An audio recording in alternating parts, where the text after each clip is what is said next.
mianatra eo tongotrao.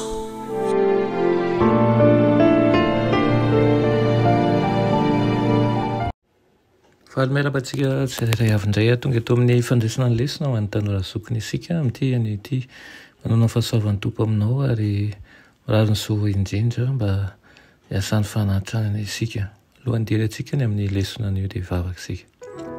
Inanay tsara ny herin-danitro tolotrainao ny derany laza ny atsa sy ny voninahitra soatranao izay satria mbola tombontso lehibe no nomena ho anay dia ny ahafahanay mandray ny fahasoavanao. Hianatra ny teninao izay ankehitriny aoka ianao tompo an'elotsainanay hatrany aminaran'i Jesosy. Amen. Lohateny lesona antsika androany dia manao hoe ao anatin'ny antsoantso mahery mety ho revy ny bitsibitsika. Tsy adiny iny ny aliny teo amin'ny fahary fa ny fahatongavana tao amin'ny tanin'ny Gerasena ny ampitsokoa dia nanaitra tsy latsaka izany. Voalaza amin'ny Tsipria ny mahonena ny tantaran'ilay lehilahy demoniaka. Tsy nisy nahafehy azy nitoetra tena fasana izy ary nitetika ny tenany tamin'ny vato mihitsy azy. Tsy nisy olona ozy izy ny ten'Andriamanitra na folaka azy. Rehefa avy eo moa dia mifanena tamin'i Jesosy izy.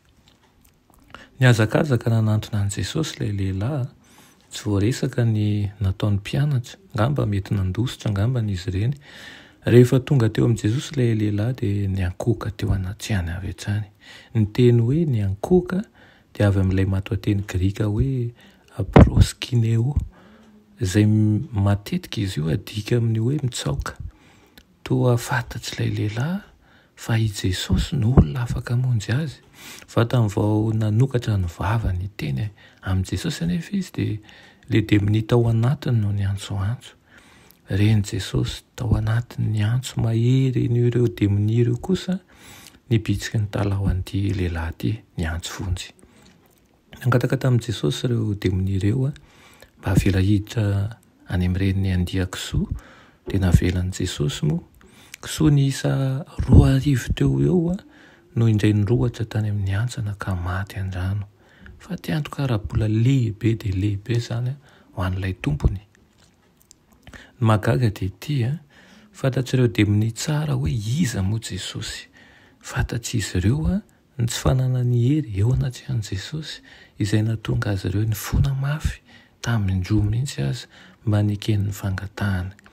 Miharihary zany ny fahafantaran'izy ireo fa manan-kery mahery izay mafy azy Jesosy ary mahavita mamono azy mihitsy azy. Manana toetra maro mampiavaka azy manko ity tantara ity. Voalohany feno singa maneho ny tsy fahadiovana na fahalotona araka ny lalàn'ny fomba fivavahana ao amin'ny testamenta taloha. Ny fasana sy ny faty dia maloto. Ny olona mandeha rà ihany koa dia maloto ary ny kisoa ihany koa dia maloto. Faharoa hita misongadina mihoatra noho ny fisesin'izany fahalotona izany ny fifanandrenana lehibe eo amin'ny herin'ny tsara sy amin'ny herin'ny ratsy. Noroahan'i Jesosy ireo demonia, novononin'ireo demonia ny andia kisoa ary nangataka an'i Jesosy mba hiala ny tanin'ireo mponina tao. Ary Jesosy rehefa avy nanasitrana ny lehilahy dia naneraka azy tsoro vavolombelona ho azy. Azo lazaina fa tsy ampoizina ho misionera velively mihitsy ity lehilahy ity. Saingy azo antoka fa nanana tantara mahagaga izay ho tanterahana izy. Zava-dehibe no ahafantarantsika an'izany. Azadiny dia izao fantatry ny ratsy Jesosy, fantatry ny demonia Jesosy ary tsy hoe fantany fotsiny fa fantany ihany koa fa manan-kery lehibe noho izy.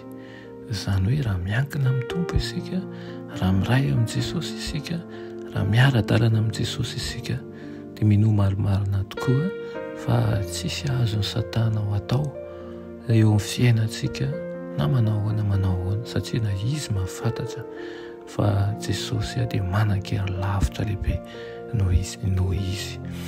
Iriny zany ten'Andriamanitra izany tonga antsika hanana fanandramana iray amin'ny Kristy. Amen.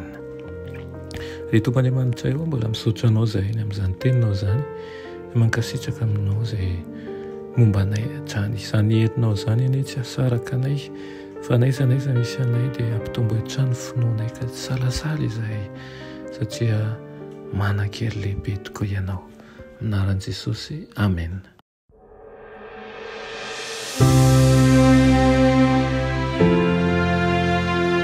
Mianatra eo an-tongotry Jesosy isan'andro.